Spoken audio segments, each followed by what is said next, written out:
मैं आगे बढ़ूंगा। इस वक्त एक और बड़ी खबर है, अखिलेश यादव पर सीएम योगी का पलटवार। सुनो बबुआ, हमारे लिए पूरा यूपी ही परिवार। वाह, तुम्हारा क्या होगा बबुआ, सीएम योगी ने कहा। तुम तो ना घर के रहोगे ना घाट के रहोगे, ये सीएम योगी ने कहा। तुकबंदी चल रही है यहां पर।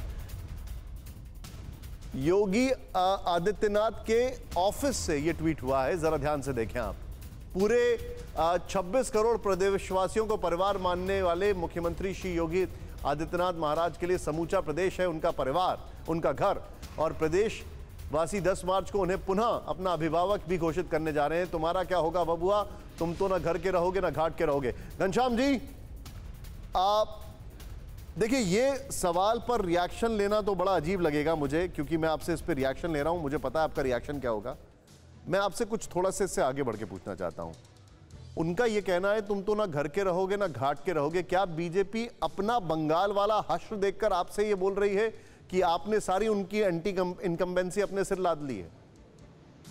देखिए निशांत जी, अच्छा वो आपने कह दिया कि उनके ऑफिस से ट्वीट है, क्योंकि आदित्यनाथ जी को ट्वीट करने आता नहीं है, तो वो ट्वीट कहाँ से करते? उनको ये इनके ऑफिस से ट्वीट कर दिया गया। दूसरी बात, इतनी तो आपको उनको उपलब्धि देनी पड़ेगी कि उनकी पार्टी हो सकता है उनको उत्तराखंड से चुनाव लड़ाने वाली थी, घर तो वहीं है, लेकिन उन्होंने बड़ी हिम्मत दिखाई, बड़ी मिन्नतें की, तो शायद गोरखपुर भेज दिया कि टिकट वहाँ का कटा हुआ है। जहाँ तक इस तरह के बातें कहने की बात है, बड़ा स्पष्ट है, ये चुनाव बुनियादी मुद्दों का चुनाव है।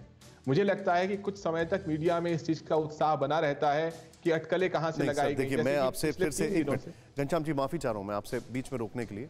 मेरा सवाल कुछ और था, आपने वही रिटोरिक का जवाब दे दिया जो मैं नहीं चाहता था। हमको पता है आप क्या बोलेंगे, we all know it sir, कितने सालों से ये सब चल रहा है। मैं ये जानना चाहता हूं कि बंगाल में जो बीजेपी ने टीएमसी की एंटी इनकम्बेंसी अपने सिर लाद दी थी, क्या आपने भी वो लाद ली है? और इस सवाल का एक और एक्सटेंशन मैं आपसे पूछ रहा हूं कि आपको ऐसा नहीं लगता, क्योंकि उनका ये कहना है ना घर के रहोगे ना घाट के रहोगे, क्या आपको ऐसा नहीं लगता है कि आपके पास नेताओं की और चेहरों की कमी थी? 3 आंकड़ों में जवाब देता हूं जी, 3 आंकड़ों में जवाब देता हूं।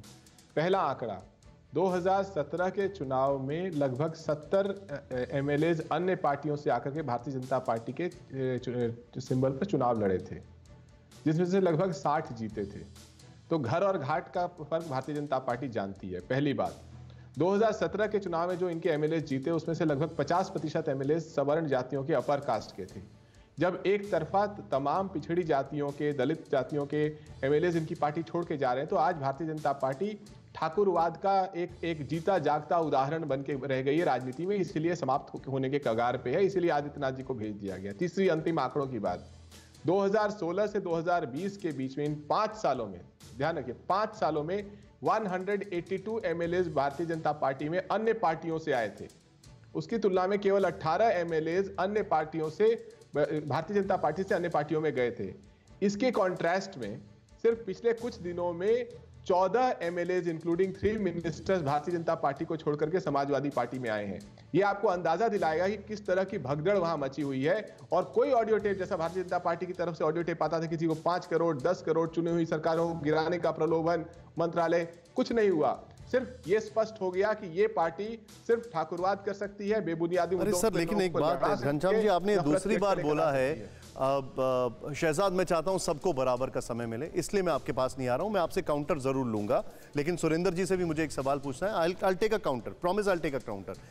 कोरोना धर्म नहीं देखता, जात नहीं देखता, अमीर गरीब ऊंच नीच नहीं देखता। कोरोना सिर्फ मौका देखता है, लेकिन आप उसे मौका मत दीजिए। बस इतना कीजिए, जब कभी दफ्तर से, बाजार से घर लौटिए तो इतना ख्याल जरूर रखिए, कहीं आपके साथ कोरोना आपके घर तो नहीं जा रहा। भूलिए मत, कोरोना अभी जिंदा है।